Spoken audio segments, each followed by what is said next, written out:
દુકાને છે ને એટલું બધું કામ કરવું પડશે એ નહોતી ખબર. તો જય દ્વારકાધીશ બધાને. આપણે પહોંચી ગયા સવારમાં દુકાન અને મશીન ખોલીને આપણે એને ખાવા પીવાનું ખવડાવી દીધું અને પછી બનાવી નાખ્યો ઢગલા મોટા કલર. પછી એ કલરની ડોલુને લઈને આપણે પહોંચી ગયા આપણે મશીન પાસે ને ચડાવી દીધું ને ચકરીએ. ઓર્ડર કમ્પ્લીટ થઈ ગયો હતો એટલે આપણે એને મોકલી દીધો સીધો સાઈડ ઉપર ને પછી આપણે પણ લાગી ગયા આપણા કામમાં. આજે તો ગોડાઉન સાફ કરવાનું હતું. પછી તો શું ફટાફટ લઈ લીધો આપણે ગોડાઉનનો વારો.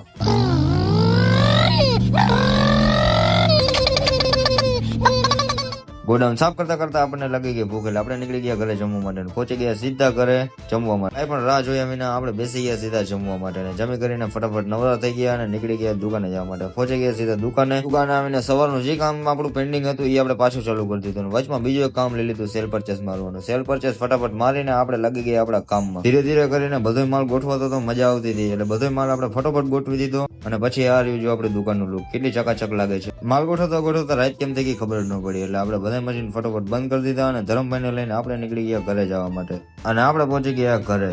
તો આજ માટે આટલું જ. જય દ્વારકાધીશ.